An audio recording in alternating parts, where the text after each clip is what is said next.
Quiero invitarles, amados hermanos, a que tomemos nuestras Biblias y hagamos nuestra confesión bíblica, como siempre lo hacemos, diciendo: mi Biblia es la palabra de Dios. Revela a Jesucristo, mi Salvador, quien nació, murió y resucitó para salvarme del pecado y condenación. Me enseña de la fe, santidad y amor para predicar su gracia y perdón desde mi familia y congregación hacia la nación y toda la creación. Y el pueblo de Dios dice: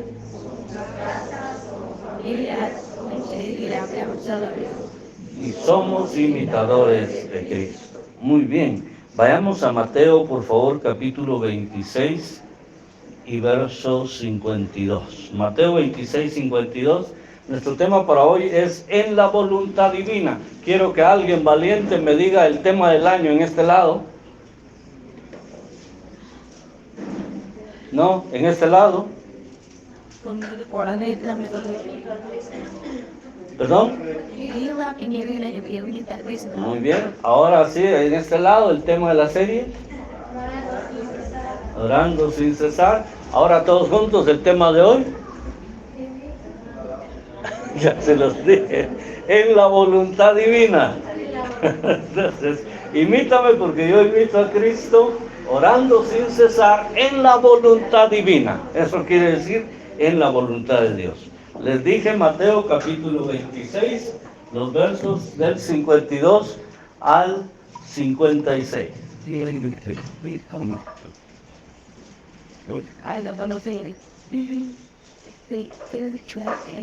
Si ya tienen la cita o si la pueden leer acá en la pantalla, vamos a ponernos de pie y vamos a leer estos versos del 52 al 56 en Mateo 26. Dice así la palabra de Dios. Entonces Jesús le dijo: vuelve tu espada a su lugar, porque todos los que tomen espada, a espada perecerán. ¿Acaso piensas que no puedo ahora orar a mi Padre y que Él no me daría más de 12 legiones de ángeles? Pero ¿cómo entonces se cumplirían las Escrituras de que es necesario que así se haga? En aquella hora dijo Jesús a la gente: como contra un ladrón habéis salido con espadas y con palos para prenderme. Cada día me sentaba con vosotros enseñando en el templo y no me prendisteis. Mas ahora todo esto sucede para que se cumplan las escrituras de los profetas. Entonces todos los discípulos, dejándole, huyeron. Siéntense, hermanos. Yo la semana pasada les preguntaba si encontraban algo de peculiar o de curioso en la lectura de la semana pasada. Les pregunto lo mismo para esta lectura. La semana pasada la respuesta fue que se refería a la misma historia, lo que habíamos leído, solo que dada por diferente escritor, por diferente evangelista. Ahora les pregunto lo mismo, ¿encontraron algo de peculiar en la lectura? ¿Qué cosa? El mismo capítulo, pero solo que unos versículos más adelante, porque la semana pasada fue 26, del 36 al 46. Hoy dejamos nada más sin leer el 47 al 51 y leímos del 52 al 56. Ahí es donde ustedes le empiezan a encontrar sentido a la enseñanza. Ahora decimos: imítame porque yo imito a Cristo, orando sin cesar, pero en la voluntad divina. Y es que hacer la voluntad de Dios, hacer la voluntad divina, debería ser un deseo cotidiano para nosotros. Cotidiano quiere decir de todos los días, en cada cosa que hagamos en nuestra vida. Eso debería ser como una prioridad para nosotros, como algo muy importante, muy relevante para nosotros. Este día, ¿qué tengo que hacer? Hacer la voluntad de Dios. Mañana, ¿qué haré? La voluntad de Dios. El martes, ¿qué haré? La voluntad de Dios. Y cada día enfocarnos en hacer la voluntad de Dios. Por eso es que nuestro pasaje nos enseña que la oración, además de ser constante, debe ser apegada a la voluntad de Dios. Porque aquí hay una narración curiosa. Después de haber estado Jesús, en lo que leímos la semana pasada, en Getsemaní, orando, apartándose de sus discípulos y pidiéndoles que velaran con él. Ahora llega el momento en que ya al final del pasaje de la semana pasada decía, ahora pues duerman, descansen ya. Y al rato les dice, levántense, ya viene el que me va a entregar. Y aquí llegamos al momento en que ya le están entregando. Ya Judas lo ha traicionado y ya los soldados vienen a arrestarlo para llevárselo. Y entonces salta uno de los discípulos. Aquí no dice el nombre del discípulo, pero estoy seguro que ustedes saben quién era ese discípulo. ¿Quién era? ¿Cómo saben que era Pedro? ¿Quién les dijo? La Biblia nos dice, volvemos a lo mismo de los evangelios sinópticos. Volvemos al que hay un solo evangelio, pero visto desde 4 perspectivas. Mateo, Marcos, Lucas y Juan. En los otros, alguno de ellos dice el nombre. Yo creo que es Juan el que lo dice. Y probablemente alguno más. Pero ellos nos dicen el nombre, que fue Pedro. El que desde hace un tiempecito había comprado una su espadita, hay un descuido de Jesús y de la comitiva. Pasó a algún mercado, compró una su espadita, él la cargaba bien envueltita, bien escondida. Y cuando llegó el momento, dijo, aquí estreno mi espada. Y la historia la conocemos, nos han predicado un montón de veces sobre eso. Y he oído pastores bien simpáticos que dicen, no crean que Pedro le quería quitar la oreja a Malco, que se llamaba el soldado. Él le quería quitar la cabeza, pero no tuvo tan buena puntería y solo la oreja le logró quitar. Pero él lo quería volarle el pescuezo.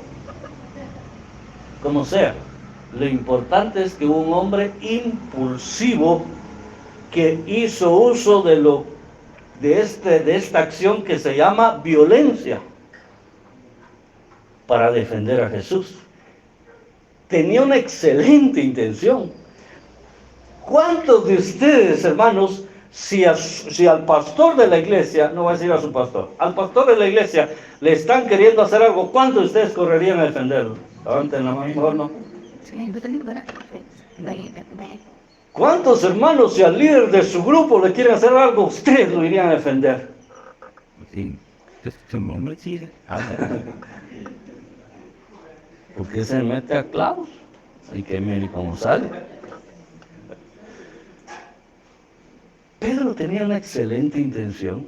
Este discípulo tenía una intención maravillosa, dar la cara por su maestro. Pero el método escogido fue el equivocado.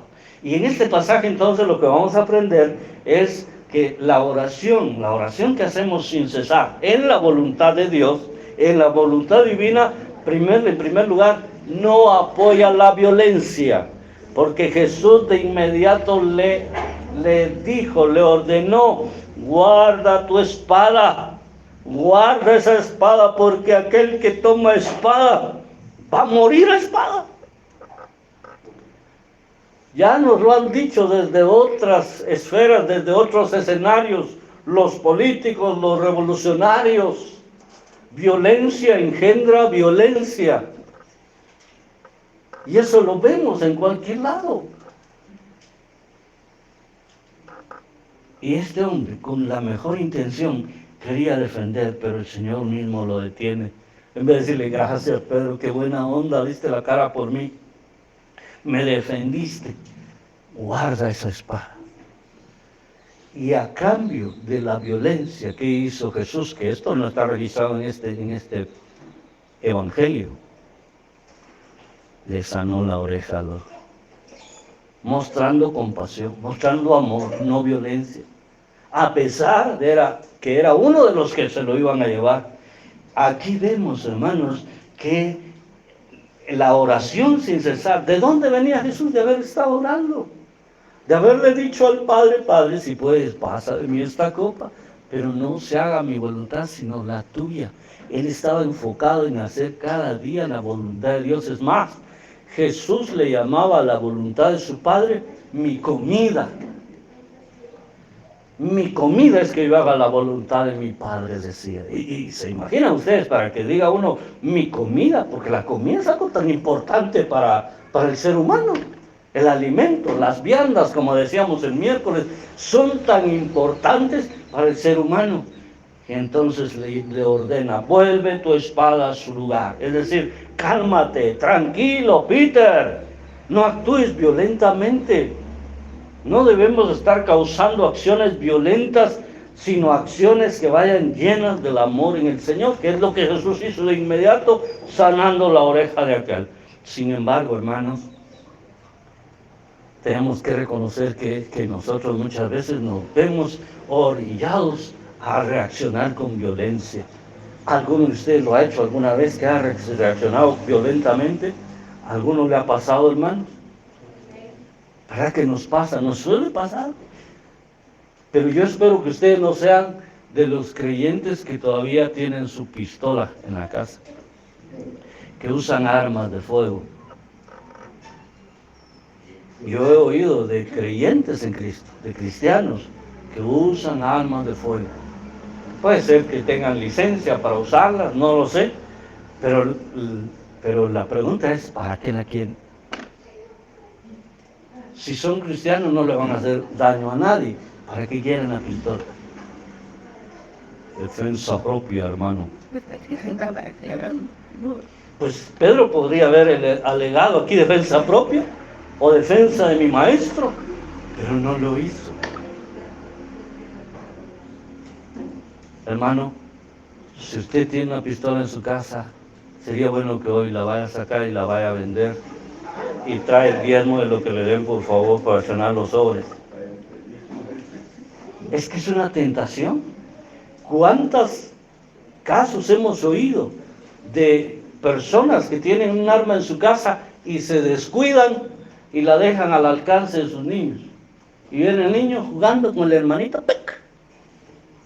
O como diría Rosita, ¿cómo era que decía Rosita ayer? ¡Pum, pum! Y se echa el hermanito, ¿no? Han sucedido tragedias así, hermanos.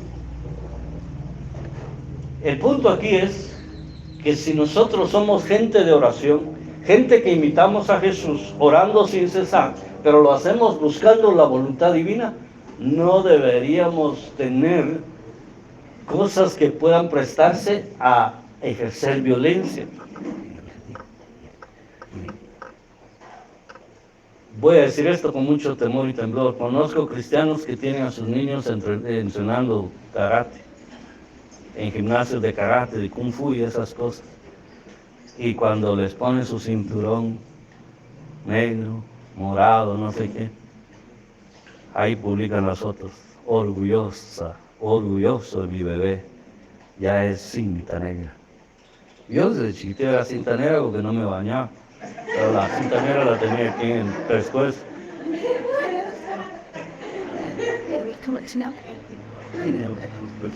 Eso es un riesgo, hermano. ¿Cómo va a ser ese niñito cuando crezca? Las artes marciales son para defensa propia, para defensa personal, dicen, ¿verdad? Pero ¿qué sucede? Que llega un momento en que le gusta una patoja y viene otro muchacho que le gusta la misma patoja y va a usar las artes marciales para eliminarlo aquel y quedarse con la patoja. Eso ya no es defensa propia, ¿no? Vamos a usar esos recursos. Tenemos que ser cuidadosos y volver la espada a su lugar. Eso quiere decir evitar todo medio de violencia. Cuidado con las trancas, hermanos, si todavía usamos trancas para la puerta. Cuidado con la tranca, hermanas. Cuidado con los sartenes, hermanas. Son herramientas útiles en la cocina, pero a veces se convierten en platillos voladores o armas de violencia. Dice el Señor aquí a Pedro que todos los que toman espada a espada perecerán. Es que ese es otro gran problema, que aquel que siembra violencia va a cosechar violencia. Hay quienes, hermanos, se la llevan de gaitos y le andan repartiendo a medio mundo, pero en una de esas le aparece otro mejor que él. Y dicen, se encontró con la horma de su zapato, o le dieron de su propia medicina. Y eso suele suceder en el mundo. Las venganzas, los desquites y todo ese tipo de cosas, hermanos, nosotros no debemos exponernos a eso. Nosotros debemos ser gente de oración que busque la voluntad divina, y la voluntad divina es que amemos a nuestro prójimo, que amemos a nuestros enemigos. Levanten la mano los que tienen enemigos. Solo una hermana valiente, una hermana sincera. ¿Los demás no tienen? Busquen bien, averigüen bien, hermanos. A veces tenemos y no lo sabemos, ¿va? Mejor, así es mejor. Pero si tiene, ¿qué hay que hacer por ellos, hermano? Orar por ellos. Y no darles lana, no prestarse a su fuego, no prestarse a eso, hermano. Todos hemos tenido enemigos, y no quiere decir que tenemos enemigos, que nosotros somos complicados, no. Hay quienes aparecen solitos, probablemente hasta son un medio que Dios usa para probar nuestra fe, para probar nuestra madurez. Entonces tenemos que orar por ellos. Y cualquier cosa que a usted le esté aconteciendo, donde usted sienta ganas de ir a agarrar a la persona del pescuezo, de ir a hacer esto, de ir a destruir aquello, de ir a quemar aquello, de ir a patear a aquel perro que mordió a su mujer, ore por ese perro, ore por el dueño del perro para que lo cuide. Oremos por nuestros enemigos. Eso es lo que el Señor está enseñando aquí.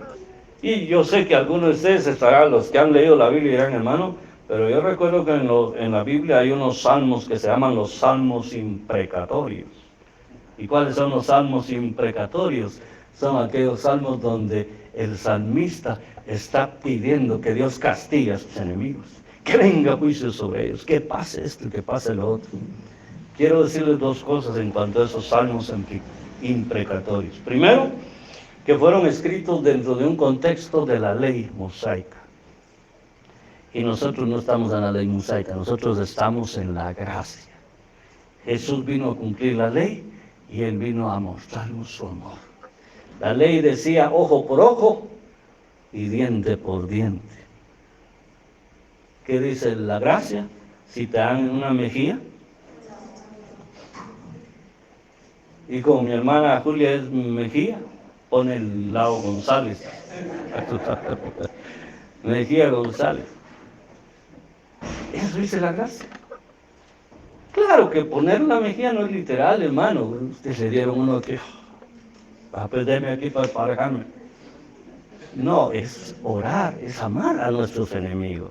Eso quiere decir la Biblia. Y entonces los salmos imprecatorios sucedieron, ¿sí? Quedaron allá dentro de la ley.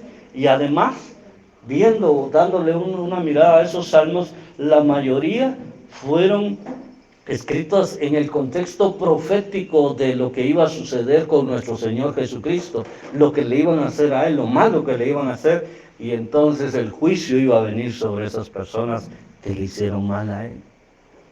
Pero entonces no tenemos nosotros cómo decir, bueno, me agarro de eso. No se puede.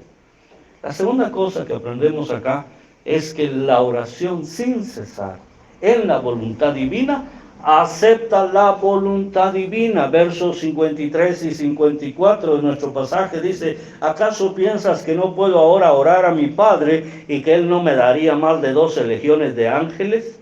Pero ¿cómo entonces se cumplirían las Escrituras de que es necesario que así se haga? El Señor Jesús le dice a su discípulo: tranquilo, hombre, mira, si hubiera necesidad de pelear, yo solo oraría al Padre y Él me mandaría más de 12 legiones de ángeles. Y una legión, hermanos amados, en un contexto de ejército, se componía de 4.200 integrantes. Una legión, 4.200 ángeles.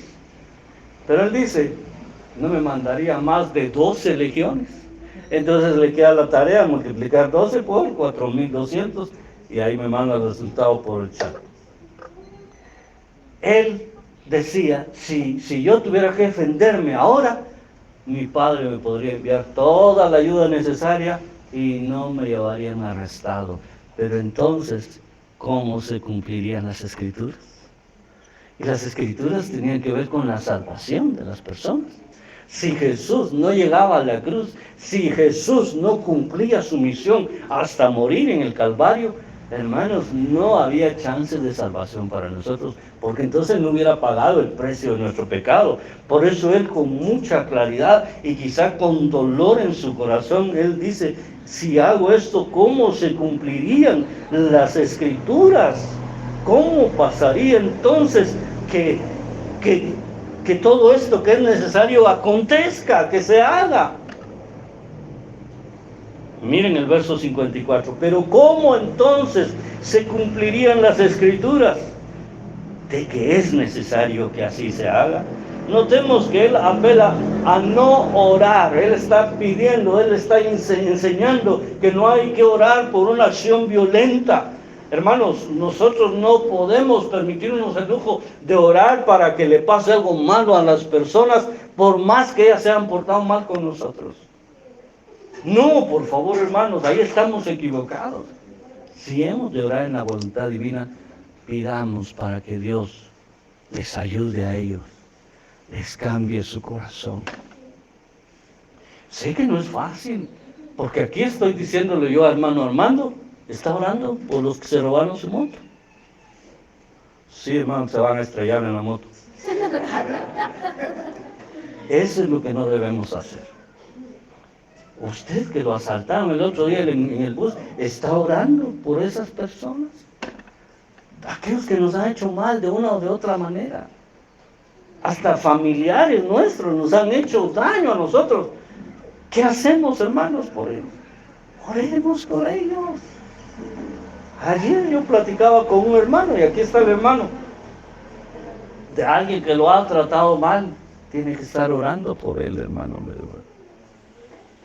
Haga lo posible por apartarse de él, haga lo posible por buscar otro rumbo para su vida, pero ore por él, para que Dios le cambie su corazón, para que Dios de verdad haga un milagro en esa vida, porque todo aquel que nos haga daño a nosotros necesita de Cristo también, hermanos.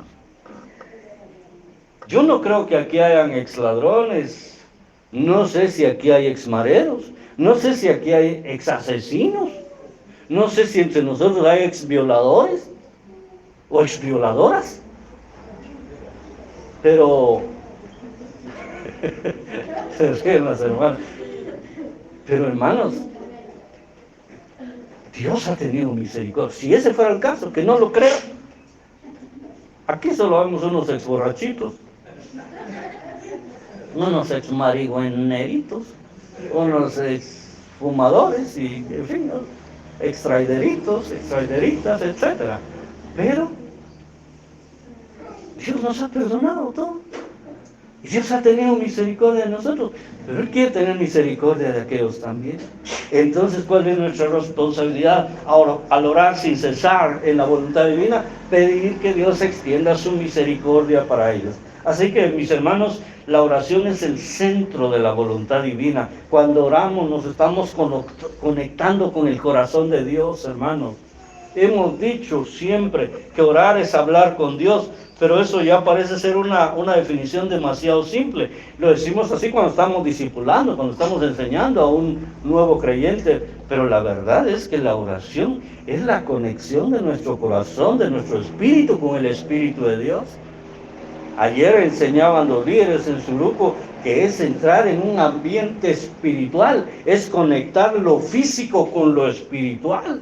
Es una esfera totalmente diferente, tan distinta a la que usan otras personas que quieren entrar en el ambiente espiritual a través de hablar con los muertos, a través de poner mesas con manteles largos y poner un niño ahí que golpee la mesa cuando están hablando para que el otro crea que los muertos están respondiendo, y ese tipo de cosas, los mediums, los adivinos, hermano, cuando yo era niño, yo recuerdo que en mi pueblo, San Miguel, que estaba como unos 15 kilómetros, tal vez, o 20 kilómetros de otro pueblo llamado Colotenango, de Huehuetenango. Ahí en Colotenango había un curandero, supuestamente. Le llamaban Cayo. No sé por qué se llamaba Leocadio se había llamado, y Cayo le decía. Y alguien resultaba enfermo del pueblo, vamos a con Cayo, decía. Vamos a con Cayo. Y todos agarran, va con Cayo. ¿Qué métodos usaba Cayo para curarlo? Yo nunca fui, pues, no sé. pero era famoso Cayo de Colotenango. Y hay personas que se vuelven famosas por usar artilugios de querer o pretender comunicarse con el más allá. Hey, yo quiero hablar con mi mamá, que se murió hace 20 años. ¿Verdad que me puede ayudar? Depende del color del billete. Y hermanos, nosotros tenemos la oración ahí tan cerca para conectarnos con el mundo espiritual y para conectarnos con el corazón de Dios. Por eso nuestra oración debe ser en la voluntad divina. No puedo yo estarle pidiendo a Dios algo que vaya a contrariar su voluntad si no estoy perdiendo miserablemente mi tiempo. Y finalmente, la oración en la voluntad divina respalda el testimonio apegado a esa voluntad. Respalda el testimonio apegado a la voluntad divina. Versos 55 y 56. En aquella hora dijo Jesús a la gente: como contra un ladrón habéis salido con espadas y con palos para prenderme, cada día me sentaba con vosotros enseñando en el templo y no me prendisteis.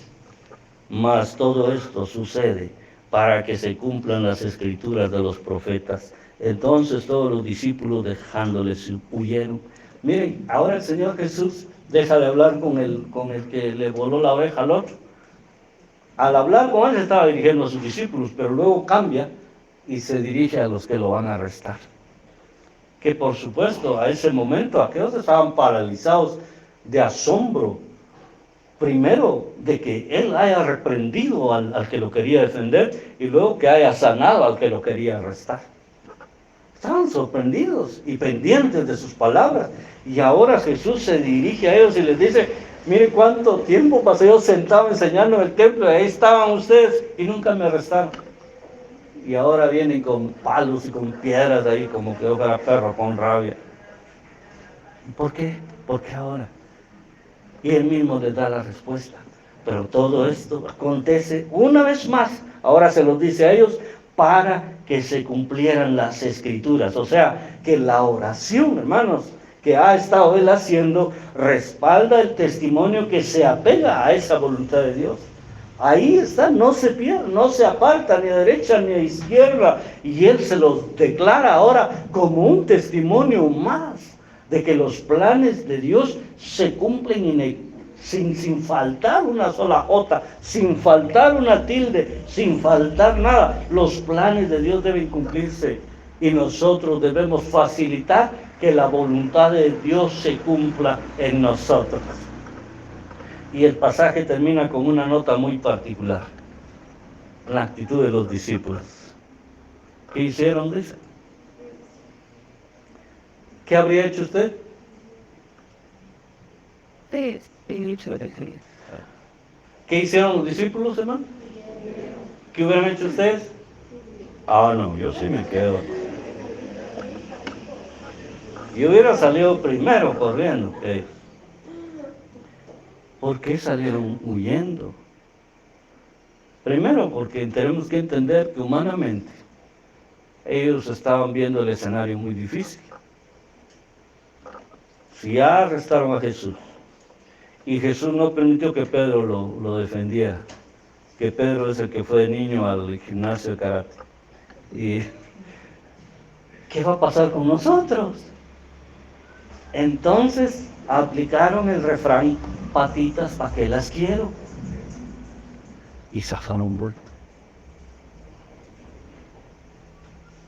Humanamente estoy diciendo, pero espiritualmente aquello ocurrió una vez más para que las escrituras se cumpliesen. De acá a él lo abandonaron todos, porque él solito tenía que enfrentar la pena de nuestros pecados, la pena que nosotros merecíamos. Él solito la llevó en sus hombros. Él cumplió perfectamente la voluntad divina. Mis amados hermanos, la oración es maravillosa. La oración no debe ser una carga para nosotros, debe ser un privilegio que disfrutemos y que apliquemos adecuadamente. No lo tomamos, es que es de oración, no. es que orar como puede, es que no sé qué.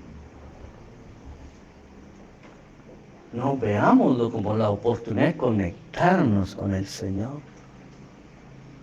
Nosotros con mi esposa, ya se lo voy a contar eso un poquito más en detalle, esta semana que pasó, estuvimos, ¿quién les digo yo? Como a, pongámosle unos 10 metros o 15 metros de distancia del presidente de la República de Guatemala. Ya estuvimos cerca. Ya me pude haber acercado yo a saludar. Bueno, lo hice. Pero además de eso, estuvimos como a 3 metros, sentados en un escenario, en un lugar, a 3 metros del expresidente de la República de Guatemala. Y yo bien me pude parar e irlo a saludar también, pero no lo hice.